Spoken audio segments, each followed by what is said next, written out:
Well, good morning, campers. What a lovely day in the neighborhood. Today we've actually been making some progress this weekend. This weekend. Same thing, you know. So, anywho's, over this way. Still haven't put the skin on this yet. Yeah, because I had to build some tools. So, I already ruined the first faceplate by trying to cut it up in a dumb kind of way, and I ruined it, so I had to go buy another one. So I says, well, if I'm going to go through all this trouble, why don't I actually make some tools to make my life a little safer and easier? So first of all, I built this I don't know what you call it, saw guide. It's about 10 feet long, and it's got a little slit in it. It fits my circular saw just perfectly, and I can rip down boards, full sheets of plywood. I can process a 8-foot long piece simply just by throwing that on top of it, and it's best to have the foam board. Lay down the foam board on the ground, lay down the plywood, lay down this exactly on the line, and this is going to show me exactly where I'm going to cut, kind of like a track saw. It's like a homemade track saw for what, $30, and I already had the saw. So I built that, and then I realized that wasn't going to be really detailed enough and precision enough to actually do the face frame. So here's the new face frame with everything lined out, all the lines on it. And I didn't want to screw it up. So I was thinking if I used the big saw guide over there, I'd put some blue tape to show me where to stop cutting. But then I realized the slits on that thing are so small, I didn't want to take the chance. So that's when I decided to build the router guide. So this thing has a piece of plexiglass glued to some more of that OSB that I used on the saw guide over there. But with having a clear bottom, I can line up right on the lines exactly where I want it to be, so there's no guessing, and I can see exactly where the router is going to cut. So line it up there, and now I can see where my stop lines are, so I can plunge. I can go as far as I want. I can stop, pick up, start again. I can move this around. It actually works pretty good with some bricks on it. So 1, 2, 3, 4 bricks, and it keeps it from sliding around as long as I don't put too much pressure on it in any one weird direction. So like I'm doing this one, I wanted to go there, and there to there. I just have to be very mindful of where to stop and start. As long as I'm very mindful, just like Mr. Rogers, as long as I'm mindful of where I'm stopping and starting, it should be pretty good. So we got that going for us. So I used that this morning. I got that glued up, built it yesterday, and worked on some other things. And I actually used it to cut out this face frame for the backside, because this is the scrap piece that got ruined that was going to be the face frame on Yat piece. So Yat piece now became Yis piece. So Yis piece here, you can see the kind of work it did. I wanted to cut just short of the line just in case, because you know, if this is off a little bit, I can always come back with a router and I can go use the edge router, and I can edge out the whole thing out if I want to, or I can leave it just the way it is with a little bit of overlap. So we got that going for us. So that's looking pretty good. I got my cutout for my switches.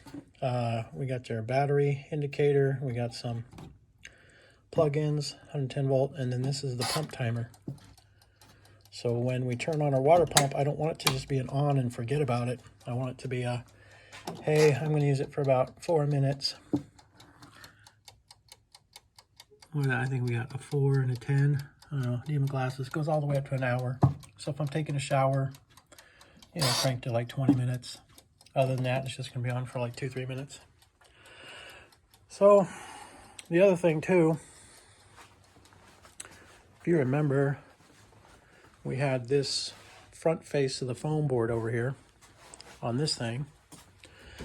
And I finally, you know, my goal originally, I originally wanted to do the entire upper in foam. Everything was going to be foam. And that's how I built this one. This is 100% foam, and then the fan, the roof fan plenum, I don't know what you call that, pocket, whatever. It's all foam. It's all going to be foam glued together. And that's nice. And, you know, I've seen people do this with foam where they coat it with things and they do different things. And they do the castle cut for the edges. All the edges are keyed together. So you do a castle cut. And then, you know, the other piece has a castle cut and you finger them together. So they have finger joints. And I seen that, and that's cool. But, I mean, the way I seen them doing it was very sloppy.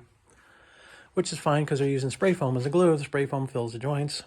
But I was trying to be very precise with this, so I was actually cutting out all these dados, rabbits, whatever you want to call them. Every joint had something to lock everything in place.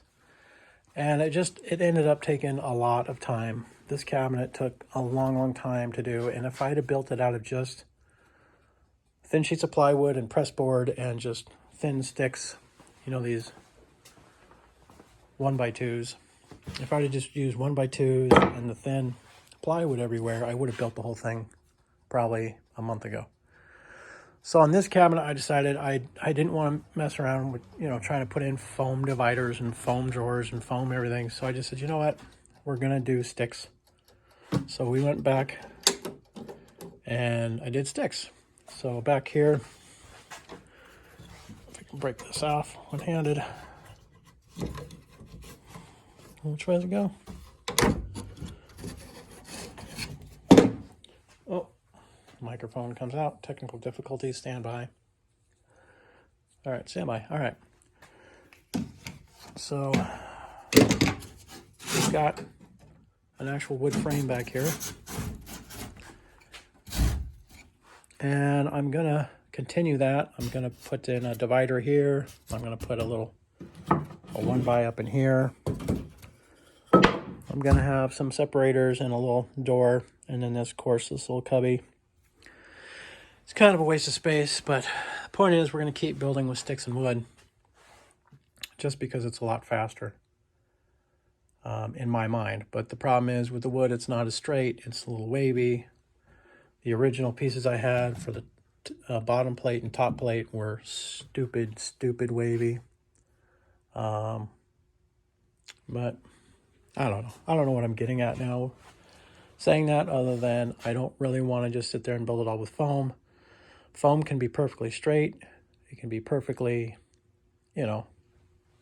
perfectly perfect if you put the time and effort into it. But at this point, I'm kind of tired of it. So this cabinet is going to be pretty much this much foam, and then the rest of it's all going to be wood and press board. And then we got to skin it. We're going to have to skin it with something. And that was why I decided to just say screw it anyway, because this is plywood, you know, that 3/16. And then that's press board, 8-inch press board in the back. And then that's press board. And then this is all going to be 3/8 plywood on the face. So why am I so worried about doing foam? And, you know, the main point was to be super lightweight with the foam. But if you have to have wood and press board skins everywhere, then what does it matter? You know, in the back, I'm not going to do that. I'm going to try to do either like a paper or wheat cloth or something and paint to eliminate some of the weight of the wood. But I'm already using so much wood. What does it matter? I might as well just build with sticks and plywood anyway, because that's already, you know, the weight of the sticks versus the foam, because that's pretty much the whole difference. You know, all the face frame or the face plate and the drawers and sides are all going to be press board anyway. So it just doesn't make sense to keep going with the foam. My next project coming up after this video will be to actually cut out all these pockets, which I'm really scared to do because I've already screwed this up once. I had to remeasure or transfer new marks, and I don't want to screw it up again. So I have to be very mindful of jumping this gap, not going too far everywhere. So, and then of course making this cutout for the fan pocket, whatever. The other reason why I want to do the precision cuts with the router, because it makes nice straight lines and all that, but also because in doing that I can save as much material as possible, and I end up with these nice cutouts from the faceplate, which hopefully are big enough I can use as drawers or doors. Sorry, not drawers, doors. Having a hard time talking this morning. So that gave me just enough. You know, I'm only losing a ½ inch each dimension, so that gives me enough that I've got my door. And I gotta still figure out how I'm gonna do my door. Fold down, fold up, or what. This one I know I'm gonna fold this one down for sure. This one will have a sink in the way. So I can't fold up, I can't fold down. I don't really wanna have it odd size where this is a short door and a long door and they fold out, because that would look weird. I'm actually toying with the idea of having slide up instead of slide side side, because that's the only option I have right now, is either slide side side or slide up. Kind of like the slide up idea. And I might do that with this too. Have this one as a slide up, up. Oh, burps. All right. Well, I think that's enough of that. I'm sure the 3 people watching are tired of hearing me talk already. So we're gonna get back at it. So thanks for watching, and remember to keep your stick in check. Thank you.